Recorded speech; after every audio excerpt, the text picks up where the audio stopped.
Welcome to the Value Broker Show on ESPN Richmond 106.1 FM. We're at the Common House Studios. I'm one half of your host, Patrick Mcfadden, CEO of Indispensable Marketing, where we install a marketing process to increase your visibility and make your phone ring. Peace and blessings, everybody. Rob YB Youngblood, the second half of the Value Brokers. I serve as the Chief Connecting Officer of YB Connects. I increase the visibility, credibility, and profitability of my partners and connect them to their ideal clients. And in many circles, I'm known as the LinkedIn locksmith because I unlock the power of LinkedIn for entrepreneurs. So we're excited today being here with you. Week 3 of our session, man. We got a good thing going. Week 3, the trifecta. Let's go. Let's go. They said a third wheel. So, last week, we talked about the value of business, marriage, and having a sound personal life and how that moves into your business life. But I know this week we wanted to kind of highlight mentorship. Yeah. And I know that's really dear to your heart. What are your thoughts about mentorship? Yeah, no doubt, especially when it comes to business, right? I was listening to one of my mentors. Shout out to Joe Peachy, the number 2 sales expert in the world.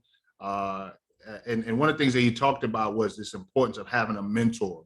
And I've always learned that a mentor, especially in business, is someone who has done what you're striving to do, right? So they've put in the work, they have results, they can teach you a thing or 2 or 3 or 10, and they can assist you with avoiding the headaches that you're going to have to go through to get to where you want to go. But there's a difference between mentorship and coaching.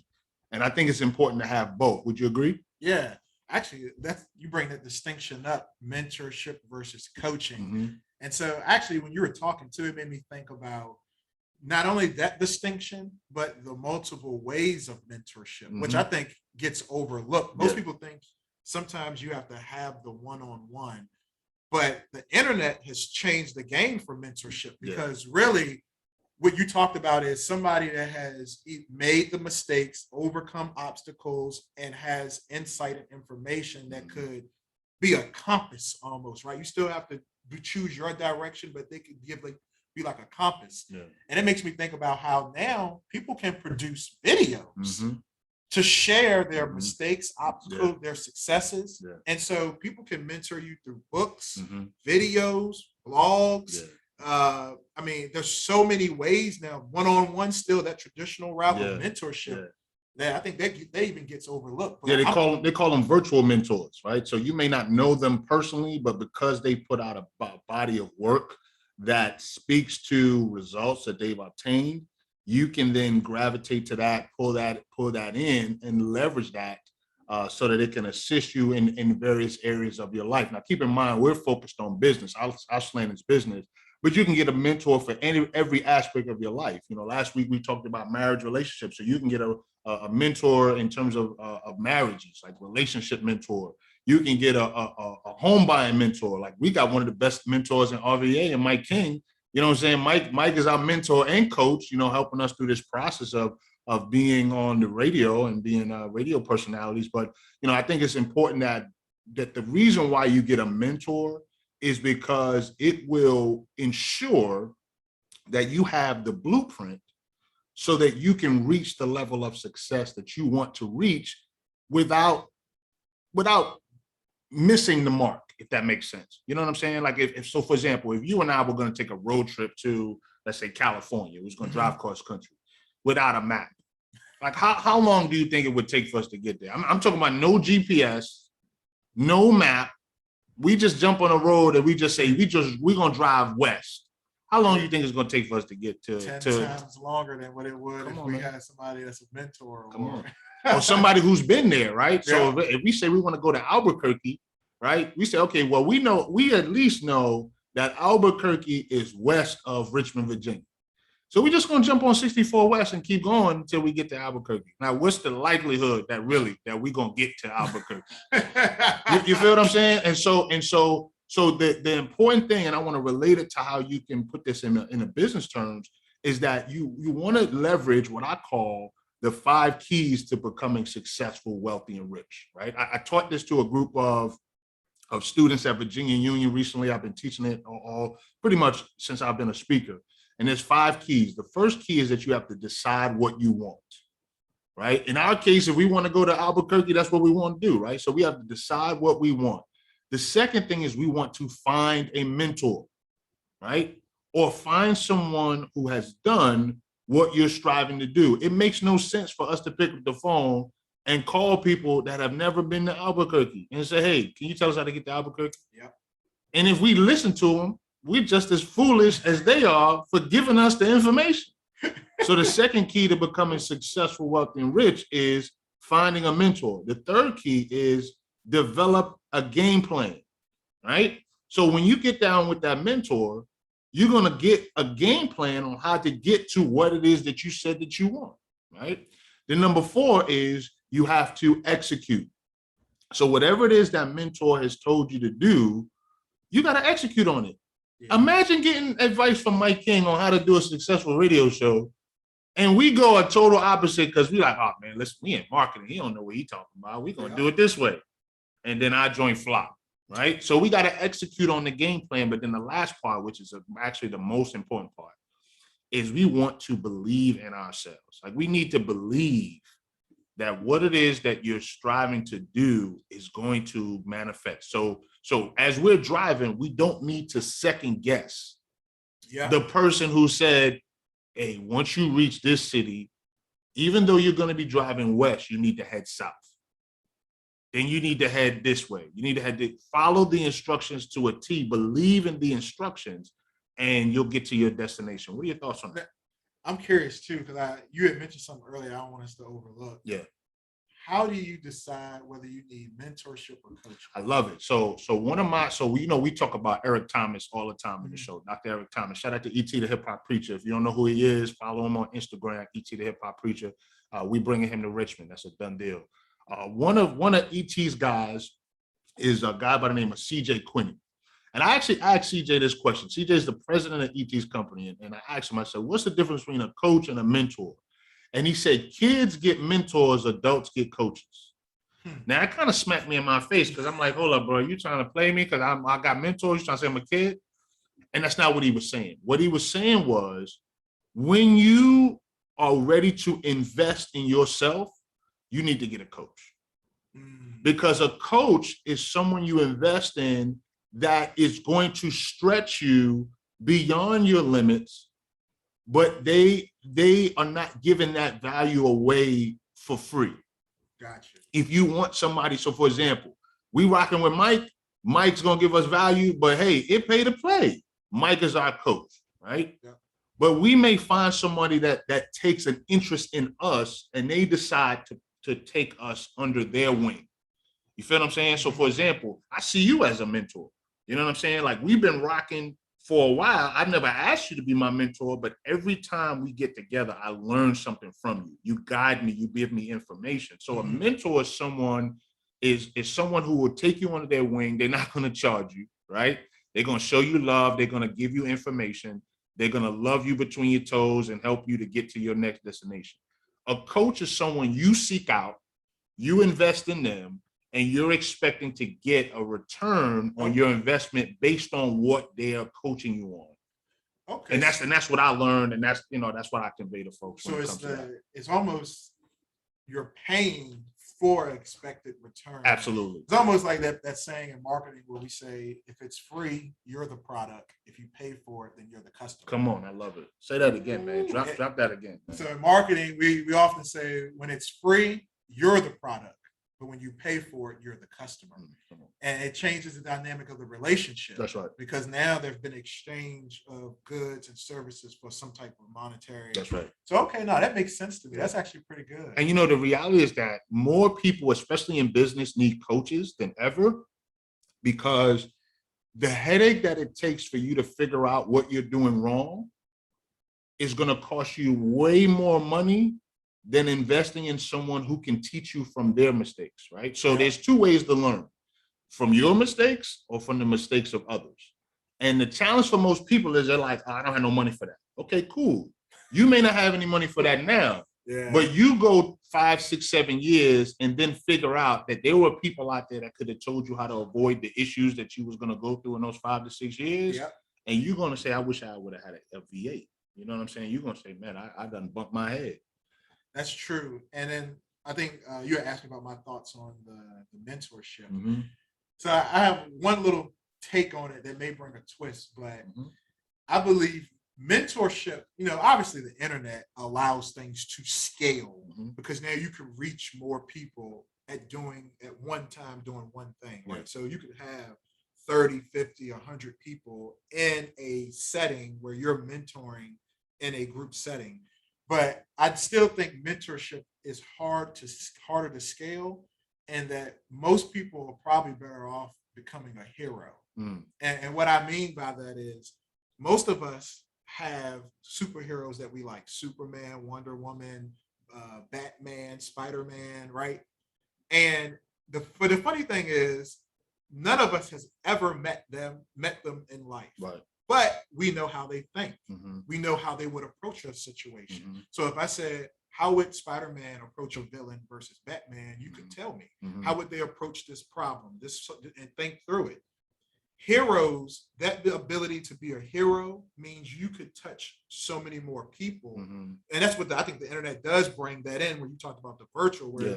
you can learn how me or you think by just following us on LinkedIn. Yeah. And you could never meet us. Yeah. So you know what? I've read something about that, Mm-hmm. about when he went through it. And now I'm dealing with that same situation. Yeah. Let me just piggyback and look. And so that hero scales, because mentorship sometimes we're only one human being 24 hours in a day. But so I'll have to twist that, right? So it is possible to scale because of the internet, but also because as you impact one life, that one life. So for example, you impacted me in one aspect of my life. I take that information and I go out and I apply it and I get a personal experience. And then based on that personal experience, I then take that to share with other people. And I will say, hey, let me tell you what my mentor, Patrick, said. Now they're looking at me like, okay, cool. Who the heck is Patrick? Can you tell me who Patrick is? Yeah. I'm telling people about Eric Thomas. He's impacted me. I'm telling people about Joe Peachy. A perfect example, man. I met a young lady on Clubhouse about a week or two ago, and I was speaking on the platform. I have a platform on Clubhouse, LinkedIn for authors on Thursdays. Matter of fact, Thursdays at 12 p.m. And so this young lady went from connecting with me on Clubhouse to connecting with me on LinkedIn. And she said that she saw a video that I conducted for Joe Peachy, because Joe Peachy is one of my coaches, right? And my mentor.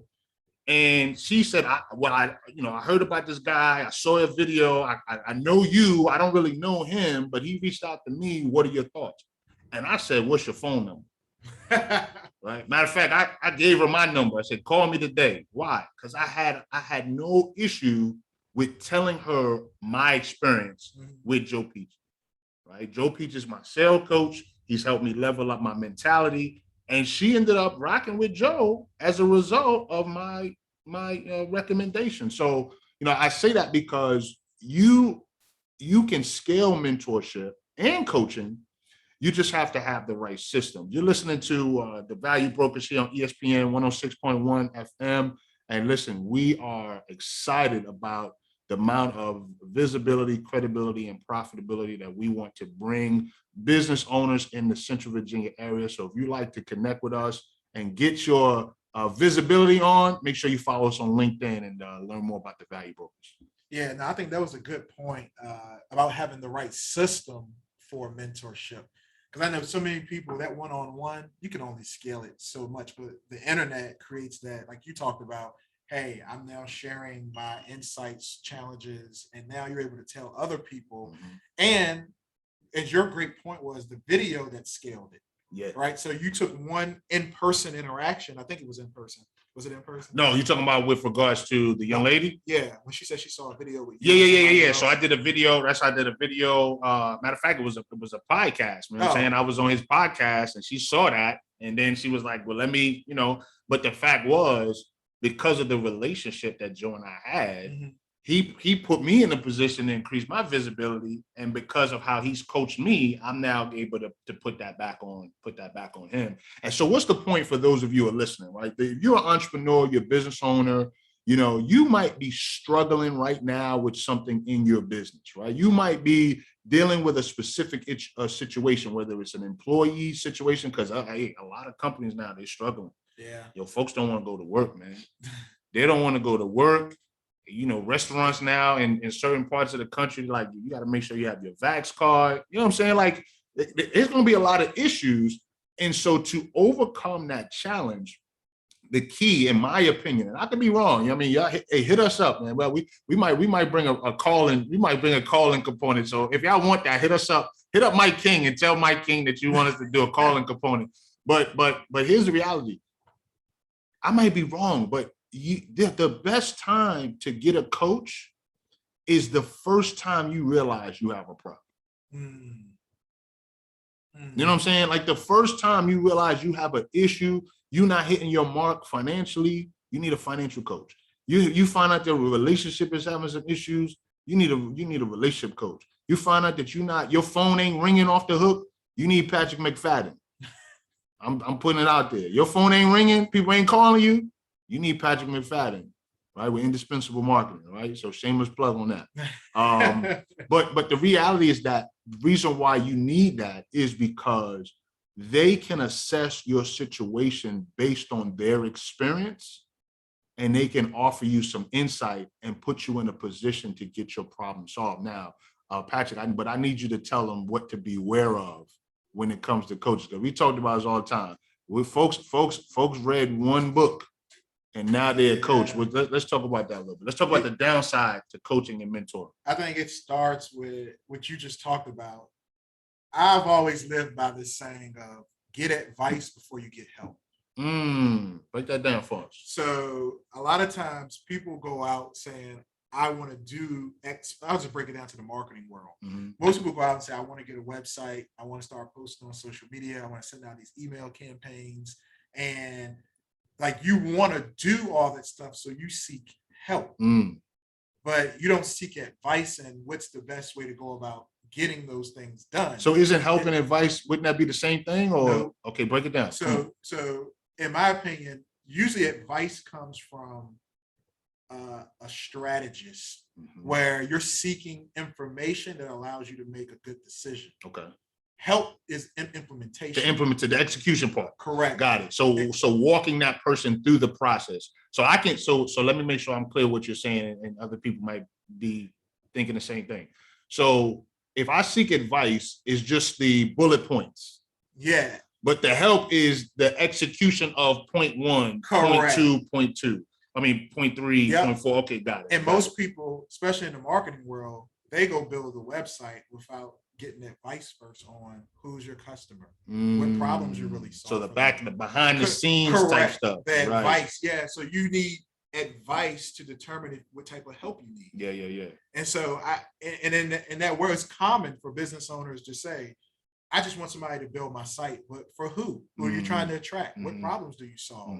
Why are you getting clients? Why are clients attracted to you now? That's right. What are their motivations, characteristics, behaviors? Like all of that advice determines what type of help you need. That's right. And so you say, you know what? There's different types of help. There's designers, there's implementers, and there's people who can go out there and I mean, in the website world, you got people that code, that design. Yeah. And so you need to know what type of help you need, but you need that advice first. Yeah, that's good. That's good. But on your original question, which you were talking about, mentorship and was it coaching? Yeah, mentorship versus coaching. I always see, because a lot of people ask me to be their mentors. And one of the first things I say is, I give a lot away for free. So I would always say start there. And then, like you said, coaching is their personal investment. So, but what are some of the things people should look out for? The downfalls, you know what I'm saying? Because you know how they have church hurt? Like people that have been hurt when they go to church, they've been hurt, and now they're like, I ain't never going to church no more. There have been people who have been burned by coaches. Like there's people, so for the listener that's listening to this, they say, okay, well, why B's telling me I need to get a coach? So maybe I should just call somebody and start paying them now. Talk to that person on what should they do to vet a coach, what they should be looking out for. Yeah. Let's talk a little bit. What's the downside of having a coach or having the wrong coach? So the first thing I would say, when you're looking for a coach, it has to be experience and it's almost like a dating process. Like you need to have a checklist of, hey, here's where I want to go, be clear and intentional. And then you Mhm. say, what have you done? Yeah. What have you experienced? Show me where's a success where you've had the ability to overcome this, and that could be visible or Mhm. evident. Mhm. Because then a lot of people read books, and reading a book, it's like I'm just making it, but you can't read your way to losing 5 pounds. Come on. Like, So you telling me once I read the book, you're telling me the pounds won't drop? no. So I mean, I So got to do something about it. yeah. Okay. So if you can't find evidence of somebody putting in the work Mhm. to do what you want to have to accomplish, Yeah. that's a problem. Mhm. Because I could read a book about losing 5 pounds, but I won't lose the 5 pounds until I put in the work. Come on. That's good. So there should be evidence of how somebody's been able to overcome something. Got it.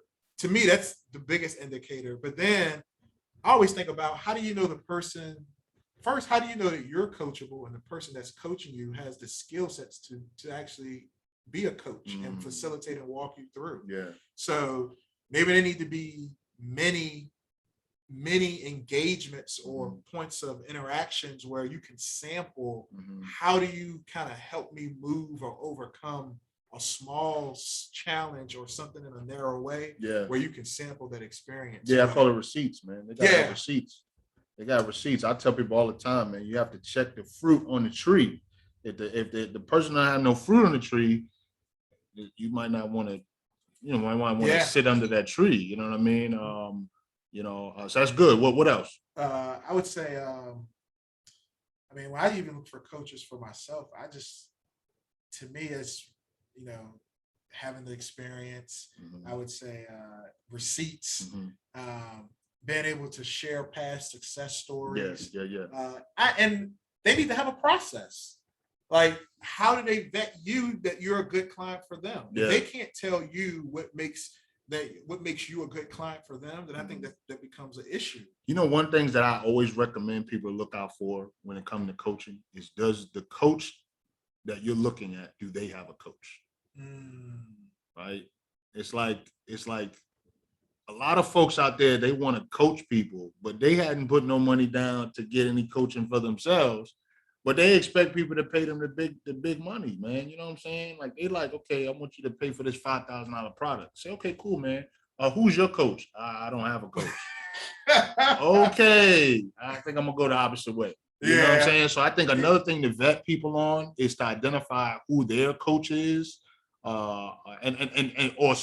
specifically for the area that you are getting coaching from, or do they even understand just that coaching relationship, right? Even having having confidentiality. You know what I'm saying? Like, if your mouth running like faucet water, I don't want you as my coach, because I want to be able to share some things with you that allows me to release the pain and the anguish that I'm feeling in that particular situation, and not have you then bring it up and mention that to somebody else that may or may not know me, and now they all in my business. They in my business. You know what I mean? ESPN 106.1. This is Patrick Mcfadden and YB, the Value Brokers. You mentioned something about a coach hiring a coach. Yeah. I just thought about it in my own business. I hire other consultants, and I own a consulting firm. Yeah. So but it's true. Like, if you don't hire other, how do you know? Like, that's like one of the first rules. If you're a coach, do you hire people to coach you? Yeah, absolutely. 1,000%, man. And it should be a line item in your budget. Because I hear Kiyosaki, Robert Kiyosaki, who wrote the book Rich Dad Poor Dad. He says, hire experts and pay them well. Right? Hire experts and pay them well. So listen up. For those of you who've been watching and listening to the Value Brokers, we want to encourage you to connect with us on LinkedIn. Rob YB Youngblood, I'm the LinkedIn locksmith. Since 2016, I've been working with entrepreneurs to leverage LinkedIn as a platform to increase their visibility, credibility, and profitability. I love coaching women entrepreneurs because most of my clients, right, are women entrepreneurs. But I find that they want to be able to leverage the financial playing field, and LinkedIn allows for them to do that. So It's definitely been a pleasure, Patrick. Tell them a little bit more about what you got going on. Yeah, Patrick Mcfadden, CEO of Indispensable Marketing. You can find me on LinkedIn as well, just by searching Patrick Mcfadden, or on Google, indispensablemarketing.com. Since 2014, I've been working with small local businesses, especially service-based, helping them install marketing as a process so it becomes simple, effective, affordable, and it gets results. It makes their phone ring. A lot of times the challenges that they go through is they want to show up on Google. They want to make sure they're found in their local area. They want to stop competing on price. They want to communicate the things that make them different. They want to know why are clients really buying them and hiring them for their service. And so that's what we do, is we start off with that diagnosis to determine the right prescriptions. And again, you're listening to the Value Brokers, ESPN 106.1 FM, Patrick Mcfadden. And YB, and we're going to leave you with this message from my mentor and coach, Dr. Eric Thomas. And listen, if you like this message, go to Instagram, LinkedIn, hit up E.T. the Hip Hop Preacher, and tell that man he needs to come to Richmond so that he can impact the lives of people all around the world. Be encouraged, be blessed, continue to keep the faith, and we'll see you next week.